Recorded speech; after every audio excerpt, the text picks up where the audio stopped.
우리 한번 따라하시겠습니다. 성장하는 신앙, 성장하는 신앙, 성숙한 신앙. 성숙한 신앙. 자, 우리 사도행전 말씀을 통해서 액츠 29 시리즈를 함께 나누고 있는데요. 확실한 믿음이 있을 때 드러나는 증상들을 우리가 살펴보고 있습니다. 여러분, 오늘 이 제목이요, 성장하는 신앙, 성숙한 신앙이거든요. 그러니까 우리 안에 확실한 믿음이 있으면은 어떤 모습으로 등장하느냐? 성장하려고 애쓰고 성숙하려고 애쓰다라는 것입니다. 우리의 신앙이 성장하려고 애쓰고 신앙이 성숙하려고 애쓰는 자리로 나아간다라는 것이죠. 우리 에베소서 4장 13절 말씀을 다 같이 한번 읽어보겠습니다. 시작.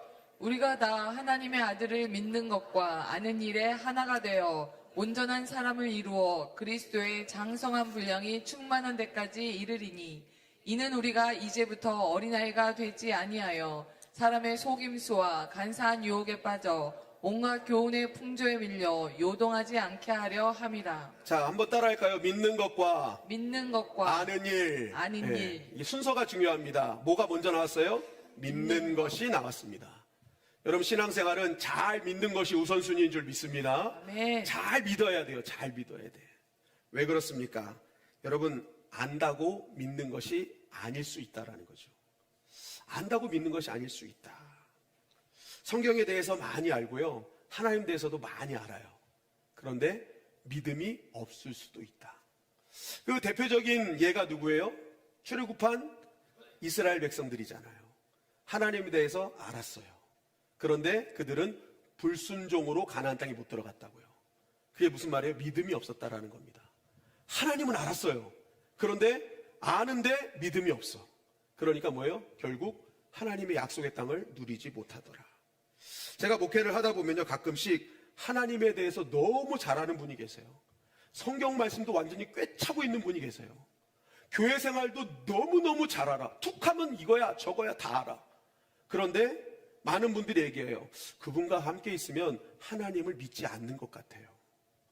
성경 말씀도 알고 뭐 하나님에 대해서도 잘 알고 뭐 교회 생활에 대해서도 되게 잘 아는데 말과 행동을 가만히 보면 하나님을 모르시는 것 같아요. 이런 분들이 종종 있더라라는 거죠.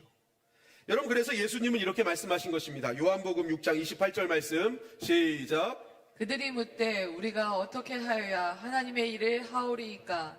예수께서 대답하여 이르시되 하나님께서 보내신 일을 믿는 것이 하나님의 일이니라 하시니. 제자들이 무엇을 해야 하나님의 일을 하는 겁니까? 했더니 예수님이 뭐라고 하세요?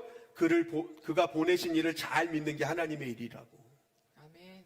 여러분, 예수님 잘 믿는 게 하나님이 원하시는 일인 줄 믿습니다. 아멘. 이 말은 또 무슨 말이에요? 예수님을 잘 믿어야 하나님의 일도 제대로 할 수 있다는 거예요. 아멘. 내가 제대로 믿지 못하면요, 내가 믿음 없으면 내가 믿음 있다라고 하는 일마다 다 잘못된 일이 될 수 있다. 나는 신념을 가지고 했지만 그 끝에 딱 도달해 보니까 내가 주여 주여 했지만 나는 통 너를 모르겠다라고 하실 수 있다라는 거죠. 그만큼 믿는 것이 중요합니다. 잘 믿는 거. 그래서 예수님이 말씀하신 거, 하나님의 일은 잘 믿는 거야. 정말 잘 믿어야 돼. 또 여기서 아는 일이라고 하죠. 아는 일. 여러분서 안다라는 것은요, 관념적으로 이론적으로 아는 지식적인 그런 알미 아닙니다. 여기서 말하는 알미는요, 체험적인 알미예요. 성경에서 알다라는 대부분의 그 알문요, 다 체험적인 알을 얘기합니다. 직접 만나고 경험한, 내 몸으로 느낀 체험적인 알을 얘기하죠. 여러분, 지식적으로 아는 것과 체험적으로 아는 것은 완전히 다르죠. 하나님에 대해 아는 것과 하나님에 대하여 아는 것은 다릅니다. 하나님에 대해 아는 것은 체험적으로 아는 거예요. 근데 하나님 대하여 아는 것은 내가 듣거나 읽어봐서 아는 게 하나님에 대하여 아는 거죠. 그런데 이 하나님에 대해 아는 것과 하나님 대하여 아는 것은 완전히 다릅니다. 간단한 예를 들어서 사자에 대해 아는 것과 사자에 대하여 아는 것은 완전히 다르죠. 사자에 대하여, 사자를 지식적으로 아는 사람은요, 사자에 대해서 잘 설명할 수 있습니다. 이야, 사자를 보니까 대가리가 이만하고 막 털이 막 흩날리고 막 다리통이 이만하고 막 몸이 이만해 하면서 설명을 다 할 수 있어요. 사자에 대하여 아는 사람입니다. 그런데 실제적으로 밀림 같은 데 가서 사자를 직접 눈앞에서 경험한 사람은 사자에 대해서 잘 설명을 못합니다. 죽었다 살아났거든요. 그러니까 뭐예요? 그 순간에 사자의 그 위험에 압도돼서요, 사자에 대해서 설명을 잘 못해. 그냥 죽을 뻔했어, 죽다 살아났어, 사자 대단해. 이 정도 얘기할 수 있다는 거죠. 마찬가지예요. 하나님에 대하여 아는 사람은요, 성경 이 말씀에 있는 하나님을 쭉쭉쭉 설명할 수 있어요. 와, 하나님 이런 사람이고, 하나님 이런 분이고, 뭐. 그러니까 듣고 있고 한 사람은 하나님에 대하여는 잘 설명해요. 근데 하나님을 직접 만난 사람은 하나님에 대해서 설명을 잘 못합니다. 그 거룩하신 위엄 앞에 감히 얼굴을 들 수가 없거든요. 그 하나님의 거룩하심 앞에 내가 어떻게 반응을 못했거든요. 여러분, 사도 바울이요 다메섹 도상에서 주님을 만날 때 큰 빛으로 다가왔다고만 얘기합니다. 그 압도된 하나님의 은혜 앞에 어떻게 할 수가 없었던 거예요. 그래서 설명이 못합니다. 다만 그는 말로 설명하지 않고 삶이 바뀌었죠. 진짜 주님을 만나면요, 말로 설명을 못합니다. 대신 삶이 바뀌죠. 그분의 압도적인 은혜 앞에, 압도적인 능력 앞에 감히 말할 수가 없어요. 그러니까 하나님에 대해 아는 자와 하나님에 대하여 아는 자는 완전 다르다. 지식으로 아는 자와 체험으로 아는 자는 완전 다르게 될 수밖에 없다라는 것입니다. 그러니까 오늘 여기 말씀도 그런 거죠. 우리가 제대로 된 믿음이 있다면, 제대로 된 하나님의 체험이 있다면 우리는 뭐예요? 다르게 살 수밖에 없다라는 것입니다. 그래서 다시 에베소서 4장 말씀으로 앞절로 넘어가면 뭐라고 말씀하고 있습니까? 앞절로 넘어가 주세요. 우리가 다 하나님의 아들을 믿는 것과 아는 일이 하나가 되면 온전한 사람을 이루어 그리스도의 장성한 분량이 충만한 데까지 이를 수밖에 없다라는 것입니다. 하나님을 제대로 알고 제대로 체험한 자는요, 온전한 사람이 될 수밖에 없대요. 그리고 그리스도의 장성한 분량에 충만한 데까지 이를 수밖에 없대요. 그게 하나님을 제대로 믿는 사람이고 하나님을 제대로 만난 자의 모습이다라는 것입니다. 아멘. 여러분, 여기서 온전한 사람은 뭐냐면요, 텔레이온, 온전한 이 뜻이거든요. 도덕적으로 윤리적으로 온전한 사람을 얘기하는 게 아닙니다. 여기서 온전하다는 것은 하나님이 원래 설계된 목적으로 뭐예요? 거기까지 변화된 사람. 그러니까 하나님 우리 각자를 향해 목적한 게 있거든요. 각자의 하나님 부르심의 목적이 있거든요. 그 목적 가운데 이제 올라간 사람을 뜻하는 게 온전함입니다. 그리고 여기서 사람은 인류를 뜻하는 안트로포스가 아니에요. 성인 남성을 가리키는 안드라라는 단어를 사용합니다.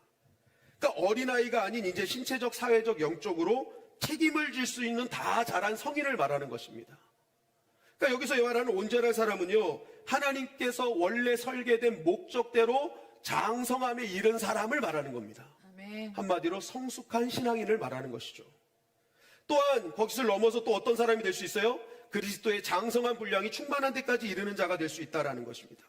여기서 장성하다는 헬리키아라는 단어로서요, 나이와 키를 말하는 것입니다. 나이와 키가 이제 목표 지점에 도달했다. 그게 장성한 분량이에요. 다섯 자란 성인을 말하는 거죠. 겉으로 보여지는 어떤 성장을 의미한 것입니다.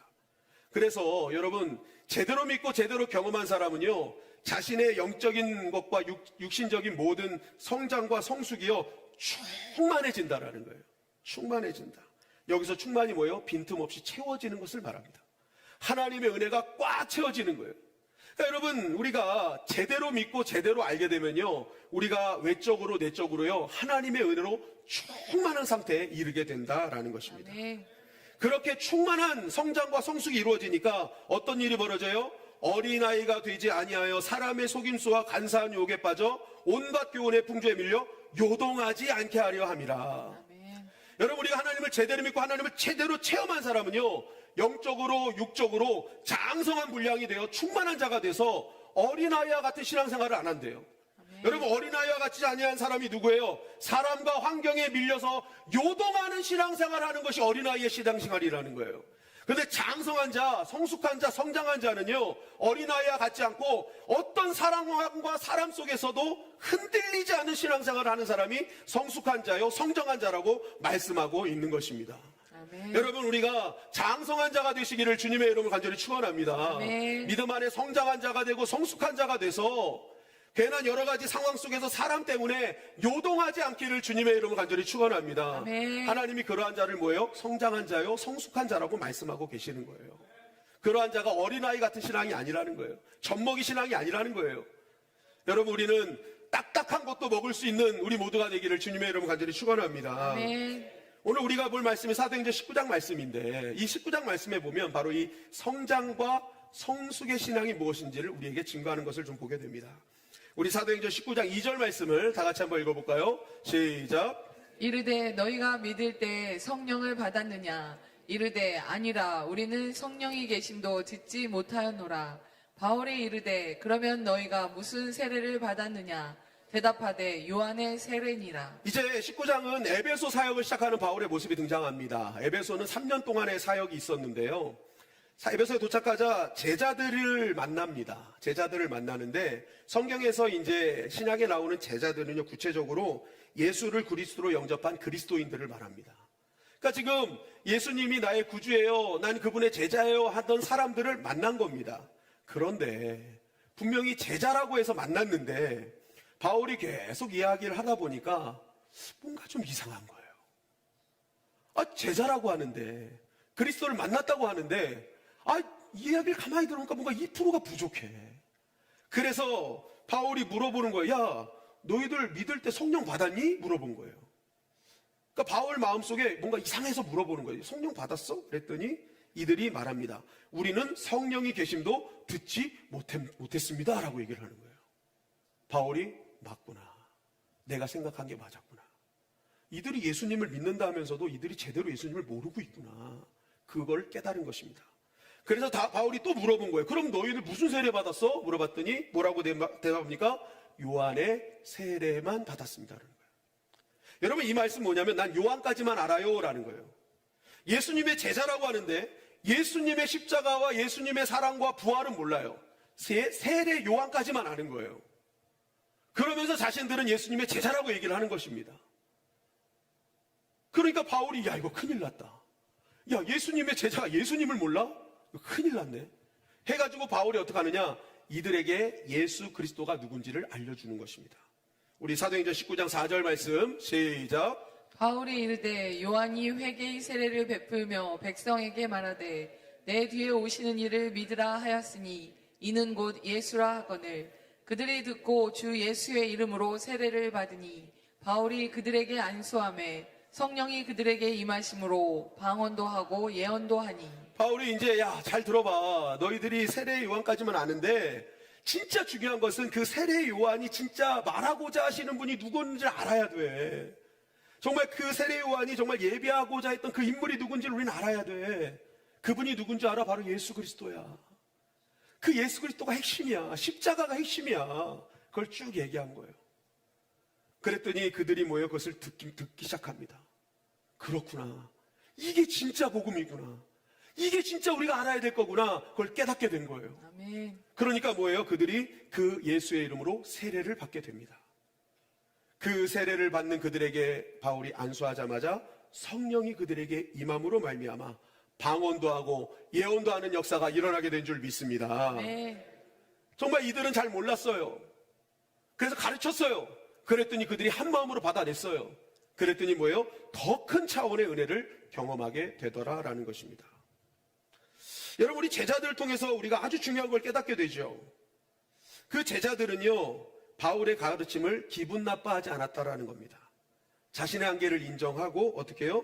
그것을 어떻게든지 배워서 지금의 신앙의 수준을 뛰어넘으려고 했던 열의가 있었다라는 것이죠. 여러분, 바로 이 말씀은 우리에게 뭘 가르치냐? 진짜 성장하는 믿음이 무엇인지를 우리에게 알려주는 겁니다. 성장을 추구하는 사람들의 모습이 어떤 것이냐? 그것은 바로 자신의 신앙이 부족함을 인정할 수 있는 사람, 그래서 누군가의 가르침을 감사함으로 받을 수 있는 사람이 성장하는 신앙을 추구하는 자의 모습이다라는 것이죠. 여러분, 우리는 신앙생활을 하지만 사실 기독교가 갖고 있는 진정한 하나님의 경륜과 은혜를요, 잘 모르며 신앙생활을 하는 경우가 많죠. 여러분, 하나님의 은혜와 경륜이 100이라고 할 때 진짜 그 100을 다 누리며 신앙생활하는 사람은 많지 않을 겁니다. 아마 극히 소수일 거예요. 아마 많아봤자 진짜 반 이상, 한 50% 정도 아는 사람이 정말 뛰어난 신앙인이 아닐까? 여러분, 인간으로서 어떻게 하나님의 그 은혜와 경륜을 다 알 수 있겠습니까? 제한적인 인간으로서, 부족한 인간으로서 여러분 그 하나님의 생각과 길을 다 안다는 것은 이게 말이 안 되죠. 그러니까 우리는 많아봤자 50 조금 넘는 거죠. 대부분 3, 40, 요 도토리 키재기에서 같이 있는 겁니다. 그런데 이러한 상황 속에서 어떤 사람이 성장할 수 있느냐? 바로 자신의 부족함을 인정하는 사람이죠. 나는 다 몰라. 나는 아직 부족해. 그래서 항상 마음을 열고 뭐예요? 더 모든 것을 배우려고 하는 사람이 자신의 신앙을 성장하는 쪽으로 계속 갈급해하는 사람이라는 것입니다. 바로 그러한 사람이 뭐예요? 더 차원 높은 은혜를 경험할 수 있게 된다라는 것이죠. 그런데 오늘 안타까운 것은 무엇입니까? 많은 분들이요, 자신이 알고 있는 믿음이 전부라고 생각하는 데 있다라는 것입니다. 하나님이 100인데요, 내가 100을 다 안다고 생각하는 거죠. 내가 아는 것이 100이라고 생각하는 거예요. 그런데 사실은 알아도 한 100이 안 되는 거거든요. 근데 자꾸만 자신을 100이라고 생각하는데 문제가 있다라는 것입니다. 제한적인 암, 부분적인 알미예요. 그게 잘못됐다는 건 아닙니다. 그런데 문제는 이게 전부라고 생각하는 믿음이 뭐예요? 팽배하다라는 사실이죠. 여러분, 이게 왜 문제가 됩니까? 내가 전부라고 생각하니까 뭐예요? 나와 다른 사람을 틀렸다고 얘기하는 경우들이 생기는 거죠. 그리고 다른 사람의 얘기를 경청하지 않으려고 합니다. 분명히 나보다 신앙의 연수도 오래됐고 신앙의 경지도 좀 더 앞선 사람의 얘기인데도 불구하고 그 사람이 하는 얘기는 좀 이상한 얘기처럼 들려지는 거죠. 그러니까 뭐예요? 받아들이지 않으려고 하는 모습이 있다라는 것입니다. 여러분, 사도 바울이요, 고린도에 서신을 보낼 때 굉장히 그 정중한 표현을 씁니다. 그 대표적인 게 뭐냐면 삼층천에 갔다 온 얘기를 할 때요, 바울이 나 삼층천 갔다 와서 막 이렇게 얘기하지 않습니다. 이 고린도 교회가 왜 그런 얘기를 하냐면요, 고린도 교회가 자신들은 굉장히 은사가 풍부하고 막 신앙적 지식이 대단하고 정말 우리가 전부야 라는 생각이 강했습니다. 내가 가진 게 전부야. 그러다 보니까 서로 배격하는 거죠. 그러니까 바울파, 아볼로파, 게바파, 막 파가 나눠지는 거예요. 뭐요? 내가 아는 게 전부니까 니네 아는 건 너 잘못된 거야. 그러니까 교회 안에 자꾸만 파벌이 생기는 거예요. 그러니까 이 바울이 볼 때, 이거 큰일 났다. 이 사람들이 안 받으려고 할 텐데. 그러니까 바울이 나중에 이 고린도후서에 보면 자신이 삼층천 갔다 온 걸 뭐라고 했냐면, 내가 부득불 얘기한다 그러는 거예요. 내가 정말 어쩔 수 없이 좀 얘기 좀 할게. 그 얘기를 하는 거죠. 여러분, 유대인들의 하늘 사상은요, 스카이, 스페이스, 헤븐이거든요. 그러니까 1층천이 스카이고 2층천이 스페이스고 3층천이 헤븐이에요. 그러니까 천국 갔다 온 얘기 해주는 거거든요. 근데도 이들이 안 받아들 것 같으니까 계속 뭐예요? 나 부득불 얘기 좀 할게. 막 사정하면서 얘기를 한다고요. 왜요? 고린도 교회 사람들은요, 받아들일 자세가 안 돼 있어요. 내게 전부라고 생각하는 거예요. 그러니까 받아들일 마음이 없는 거예요. 성장되는 그러한 것을 추구하지 않는 거예요. 이미 다 성장했다고 생각을 하는 것이죠. 여러분, 지금 에베소의 제자들도 마찬가지입니다. 자신들이 제자잖아요. 마음도 나름 제자라고 생각했잖아요. 그러면 사도 바울이 와도 너나 나나 똑같은 제자인데 니네가 뭐 날 가르쳐 하고 여러분 그것을 안 받아들였다면 더 큰 차원의 은혜를 누리지 못했다라는 거죠. 그런데 이들은 자신들이 제자임에도 불구하고 자신들의 마음을 열고 자신의 부족함을 인정하고 모든 것을 수용하고 받아들일 준비가 되어 있었다라는 것입니다. 그렇게 자신의 연약함 속에 모든 것을 배우려고 하는 그 자세에 그들은 성장할 수 있었고 더 큰 은혜를 누릴 수가 있었다. 여러분, 그래서 매 순간 성장하여 세워지는 신앙은요, 어디서부터 시작되느냐? 내가 아는 것이 전부가 아니라는 것을 인정하고 부족함을 인정하는 것으로부터 시작됩니다. 그렇게 나의 부족함이 있음을 알고 겸손하게 배우려고 할 때 우리는 성장하게 되고 더 큰 하나님의 예비된 은혜를 누릴 수가 있게 된다라는 것이죠. 네. 그래서 마태복음 18장 3절에 보면 예수님은 이렇게 말씀하고 계시는 겁니다. 우리 다 같이 한번 읽어볼까요? 시작. 이르시되 진실로 너희에게 이르노니 너희가 돌이켜 어린아이들과 같이 되지 아니하면 결단코 천국에 들어가지 못하리라. 예수님은 말씀하시는 거예요. 어린아이들에게도 배울 게 있다. 너희들 어린아이들과 같이 하지 않으면 천국에 못 들어간다는 것은 너희들 어린아이들에게도 배울 것이 있다는 마음을 가져야 된다라는 것입니다. 여러분, 우리가 어린아이들한테 배울 게 뭐가 있을까요? 뭐가 있을까요? 순수함. 좋습니다. 제가 이렇게 찾아봤거든요. 첫째는 웃는 것을 배워야 된대요. 아이들은요, 그냥 웃는데요. 여러분, 애들의 매력은요, 웃는 겁니다. 애기들이요, 어른들의 마음을 언제 무장해제 시켜요? 돈 많이 벌어와가지고 막 돈 갖다 주면 막 우리가 무장해제 됩니까? 애기들은요, 활짝 웃어주기만 해도 마음이 열린다라는 거죠. 어린 아이들의 매력은 웃음에 있습니다. 잘 웃어요. 보면 웃어요. 저도요, 여러분, 저를 잘 보고 웃는 애기를 제일 좋아합니다. 저를 보고 울면은 그 애기는 별로 안 좋아해요. 근데 웃으면 너무너무 좋아. 우리 저 위에 온유가 있는데 쟤는 저만 보면 웃어요. 웃어. 그래서 내가 항상 그래요. 아우, 넌 성령 충만하구나. 맨날 성령 충만하구나. 이렇게 얘기를 하는데. 여러분, 실제적으로 우리 삶에요, 진짜 매력 있는 사람이 누구냐면 잘 웃는 사람입니다. 우리는 웃기는 사람이 매력 있을 줄 알죠? 내 말에 잘 웃어주는 사람한테 매력을 느껴요. 그러니까 여러분, 잘 웃는 게 능력이라니까요. 근데 어느덧 어른이 되면요, 웃음이 사라져요. 웃는 일이 많지 않았기 때문에도 하지만, 여러분, 우리는 억지로라도 웃어야 될 줄 믿습니다. 아멘. 정말 저 사람의 마음을 여는 거는요, 내가 뭔가 많은 걸 주고 해서가 아니라 웃어주기만 해도 마음이 열려지게 되는 거죠. 그래서 우리 교회는요, 이제부터 문을 열고 웃으며 들어가기를 간절히 바랍니다. 아멘. 문을 열고 웃으면서 들어가세요. 그냥 웃으면서. 그러면 안에 있는 사람이 벌써 마음이 행복해지는 거예요. 야, 날 정말 좋아하는구나. 근데 인상 푹 쓰고 들어가 보세요. 벌써 안에 있는 사람은요, 마음 닫아버리는 거예요. 우리 권사님들 같이 선교를 갔다 오면요, 선교지 아이들이 우리 권사님들 너무 좋아해요. 근데 우리 권사님들이 현지의 언어를 알지도 못해요. 선교지에 가서 애들을 보면서 그 권사님들이 제 옆에 가서 복화술로 얘기해. 입은 안 벌려, 복화술로. 목사님 무슨 말인지 모르겠어요. 그래서 복화술로 막 얘기를 하는데, 더 중요한 것은 이 얘기를 할 때 웃으며 얘기를 해요. 웃으면서. 목사님 무슨 말인지 전혀 모르겠어요. 그래서 막 애들 앞에서 웃어요. 막 웃어. 근데요, 여러분, 애들이 그 말 못 듣고 애들은 뭘만 봐요? 권사님들 웃는 것만 봐요. 야, 저분이 날 좋아하는구나. 날 사랑하는구나. 그러니까 그냥 이 애들이 어떻게든지 권사님들 품에 안겨가지고 막 사랑한다고 좋아한다고 막 그렇게 한다고요. 웃는 게 여러분 진짜 능력이라고요. 여러분, 우리 교회는 웃는 교회가 되기를 주님의 이름 가지고 축원합니다. 아멘. 그냥 방긋방긋 웃어주세요. 아멘. 그럼 다 해제된다니까요. 근데 애들의 능력은 바로 웃는 거라는 거죠. 둘째는 수용성입니다. 받아들이는 거예요. 애들은 그냥 받아요. 다른 이유 없어요. 그냥 받아요. 무조건 주어서 감사한 거야. 그냥 감사합니다. 감사합니다. 제가 이것을 받아야 될 자격이 있는지 이런 얘기 절대 안 하죠. 아이들은 그냥 받아요. 감사합니다. 감사합니다. 받아들임, 영접. 여러분, 신앙생활은요, 영접이 핵심입니다. 영접하는 자, 곧 그 이름을 믿는 자들에게는 하나님의 자녀가 되는 권세를 주셨습니다. 아멘. 수용성이라고요. 하나님의 은혜를 무조건 감사로 받으면 다 하나님께서 영광 받으실 줄 믿습니다. 아멘.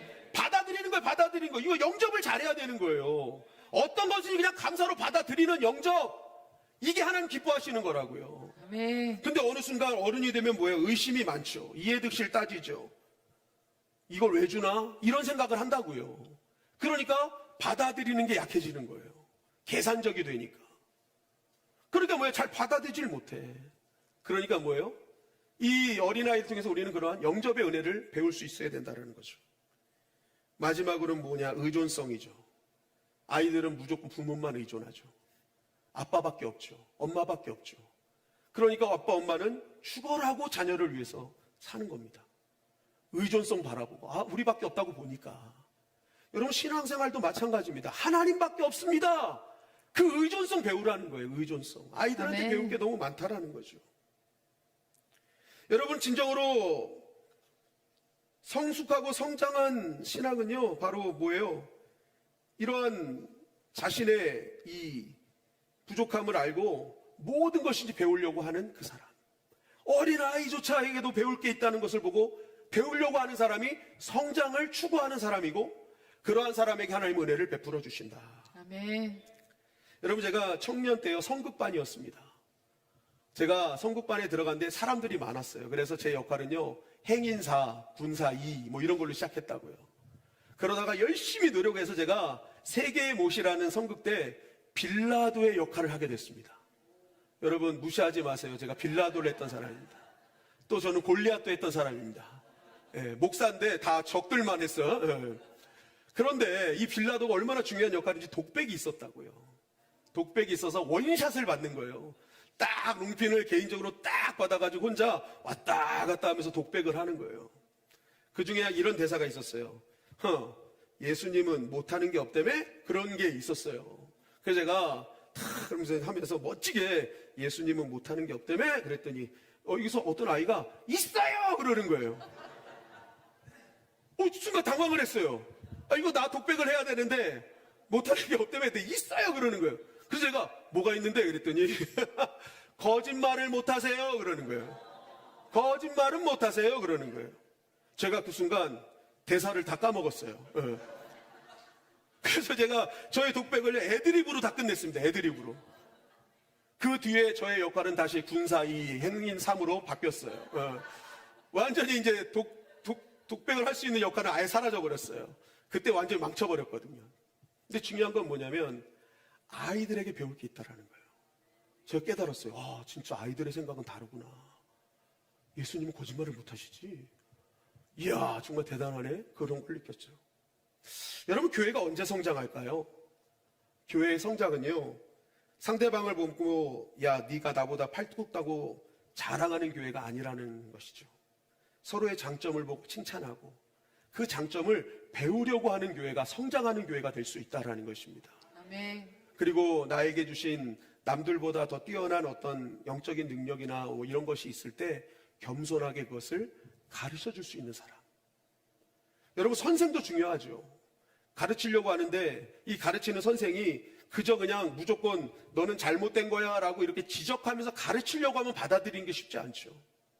오히려 가르칠 때 더 겸손하게 내가 이런 걸 좀 알려줘도 될까 하면서 뭐예요? 서로 물으면서 가르칠 때 여러분, 교회는 아름답게 성장할 수 있게 된다라는 것이죠. 나아만 장군이 요단강가에서 자신의 병이 치유되는 사건은요, 자기 집안에 포로로 잡혀온 이름 모를 소녀의 이야기를 들었기 때문입니다. 그것을 수용하고 영접했죠. 자신의 어떤 기준과 직분 이런 거 따지면요, 정말 들을 필요도 없는 하찮은 여인이었다고요. 소녀였다고요. 그럼에도 불구하고 낮아져서 그것을 영접하고 받아들여서 그것을 행할 때 그는 하나님이 치유해 주신 은혜를 경험할 수 있게 되었다라는 것입니다. 여러분, 우리가 더 큰 차원의 은혜를 누리길 원한다면요, 성장하는 신앙이 되시기를 주님의 이름으로 간절히 축원합니다. 그것은 나도 틀릴 수 있다, 나도 부족하다, 그것을 알고 나보다 더 괜찮은 신앙의 사람들에게 배우려고 하는 모습이 있어야 되는 거예요. 마음을 열고 들어보고 저 사람의 장점을 내가 더 배워보고. 여러분, 바로 그런 성장하는 신앙 속에 더 큰 하나님의 은혜가 임한다라는 거죠. 우리 교회가 성장하는 교회가 되기를 주님의 이름으로 간절히 축원합니다. 두 번째는 뭐냐면 성숙의 신앙이 뭔지를 알려주고 있죠. 우리 사도행전 19장 11절 말씀입니다. 다 같이 한번 읽어볼까요? 사도행전 19장 11절 말씀 시작. 하나님이 바울의 손으로 놀라운 능력을 행하게 하시니 심지어 사람들이 바울의 몸에서 손수건이나 앞치마를 가져다가 병든 사람에게 얹으면 그 병이 떠나고 악귀도 나가더라. 바울이 2년 동안 열심히 에베소 사역을 하는 중에 갑자기 하나님께서 바울을 통해 능력을 행하시기 시작했습니다. 그 능력이 어느 정도였냐면 바울의 몸에 있던 손수건이나 앞치마를 가져다가 병든 사람에게 얹으면 막 치유가 되고 더러운 귀신들이 나가는 역사가 일어나게 됐다라는 거죠. 여러분, 바울의 사역은 그동안의 사역은 말씀 사역이었습니다. 그런데 지금 바울의 평상시 사역에서 볼 수 없었던 신기한 일들이 눈앞에 펼쳐지게 되었다라는 거죠. 그래서 이 사도행전의 저자는 누가잖아요. 누가는 의사였단 말입니다. 그러니까 의사가 눈으로 볼 때 이거는 말도 안 되는 일이 벌어지는 거예요. 이거는 의사인 자기가 볼 때 정말 뭐예요? 의사는 되게 이성적이고 합리적이잖아요. 근데 어떻게 손수건과 앞치마를 갖다 댔는데 사람이 나? 이건 말도 안 되는 일이 벌어졌다라고 말하고 있는 거죠. 그래서 놀라운 능력을 행하게 하셨다. 특별한 현상, 이걸 얘기하고 있다라는 것이죠. 여러분, 사실은 우리는 이러한 능력을 꿈꾸는 신앙생활을 하고 있지는 않습니까? 더 많은 능력을 행하길 원하고 더 많은 은사가 드러나길 원하고. 왜 그렇습니까? 이런 현상이 일어나면요, 우리 신앙이 뭔가 좀 더 업그레이드 됐다는 생각을 갖고 있기 때문에 그래요. 좀 더 성숙해지고 좀 더 나은 신앙이라고 생각하는 표징들이기 때문에 우리는 이것을 꿈꾼다라는 거죠. 여러분, 목회자들도 이것을 굉장히 사모합니다. 이왕 목사가 됐는데 기도할 때마다 막 병이 떠나가고 막 역사가 일어나고, 여러분 내일 아니라고 너무 아멘을 안 하시는데요. 예. 목사들은 정말 이렇게 되길 원한다고요. 여러분, 저를 위해 기도해 주시기를 간절히 바랍니다. 네. 지금 목사님 파라과이 사역하시는데 기도할 때마다 병든 자가 일어나게 하여 주시옵소서. 아멘. 귀신이 떠나가게 하여 주시옵소서. 아멘. 기도해야 돼요. 기도해야 돼. 아멘. 그러니까 목사들은 이게 너무 꿈이니까 때로는 막 이제 막 기도해주면 사람이 넘어가는 게 막 그런 게 막 능력이라고 생각하니까 조급한 목사들은 어떻게 해요? 막 안수기도 할 때 막 빙글빙글 돌려서 어지럽게 해서라도 넘어뜨린다고요. 막 어지러워서 넘어지는데 사람들은 능력이 있는 것 같다고 막 그러니까 막 돌려 그냥 막 돌려. 그럼 그런 게 있다고요. 이게 그 능력의 사모함. 그런데 오늘 말씀은 굉장히 우리에게 중요한 말씀을 하고 있죠. 오늘 이 바울의 사역은요, 바울에게 능력이 있어서 된 게 아니라는 것을 분명히 말하고 있습니다. 하나님이 바울의 손으로 놀라운 능력을 행하게 하시니. 여러분, 바울은 도구였고 하나님의 능력이었는 줄 믿습니다. 아멘. 하나님의 능력이라고요. 바울이 뭐 대단해서 이 역사가 일어난 게 아니라 하나님이 필요에 의해서 허락하신 능력이었다라는 거예요. 아멘. 바울은 도구였다. 그거 왜 그랬을까요? 하나님이 갑자기 말씀 사용만 하던 바울에게 이 능력을 주셨을까요? 그것은 바로 에베소의 영적 상황 때문이었습니다. 여러분, 에베소 교회에 보낸 서신이 에베소서인데요. 그 에베소서에 보면 우리가 너무나 잘 아는 말씀이 등장해요. 그게 뭐냐면 우리의 씨름은 혈과 육에 대한 것이 아니요 정사와 권세와 이 어둠 세상 주관자들과 하늘에 있는 악의 영들에 대함이라. 여러분, 이게 무슨 말씀이에요? 에베소에는요, 영적 싸움이 치열했다는 것입니다. 그러니까 말씀 속에서 많은 사람이 변화되긴 했는데 어느 순간에 가니까 이 말씀보다 더 큰 능력이 필요했던 겁니다. 그래서 하나님께서는 이때부터 강력한 능력으로 역사하시기 시작했다. 그 증명이 사도행전 19장 19절에 나오는 것입니다. 다 같이 한번 읽어볼까요? 시작. 또 마술을 행하던 많은 사람이 그 책을 모아가지고 와서 모든 사람 앞에서 불사르니 그 책값을 계산한 즉 은 5만이나 되더라. 여러분, 에베소는 마술과 미신의 근거지였다라는 겁니다. 그들이요, 예수 그리스도의 복음을 알고 나서 그 예수님의 능력을 알고 나서 그들이 갖고 있었던 마술과 미신의 책들을 다 불태웠는데 그때 그 책값을 계산하니까 5만, 은 5만이었대요. 여러분, 이 은 5만이라는 돈이 얼마나 난 양이냐면요, 한 사람이 5만일 동안 일해야 될 품삯이에요. 그러니까 하루 은 하나가 한 드라크마라고 해서 하루 품삯이거든요. 그러니까 5만 명이 하루 일할 때 받을 수 있는 돈이었어요. 그러니까 여러분, 이 에베소에는 얼마나 많은 미신과 마술에 빠져 있는 도시였는지 알 수 있겠죠. 이 악한 영들을 더 큰 하나님의 능력으로 이기게 하셨던 것입니다. 그래야 이들이 무릎 꿇고 돌아오니까. 여러분, 그래서 오늘 이 말씀을 통해서 우리는 뭘 할 수 있어요? 신비한 능력은요, 하나님이 필요할 때가 되면 주신다라는 것입니다. 아멘. 하나님의 필요에 의해서 임하는 거지 내가 갖고 싶다고 해서 갖는 게 아니라는 거예요. 아멘. 한번 따라할까요? 나는 능력의 통로일 뿐이다. 능력의 통로일 뿐이다. 능력은 하나님의 때가 되면 주시는 줄 믿습니다. 아멘. 중요한 것은 누구에게 주시냐는 거예요.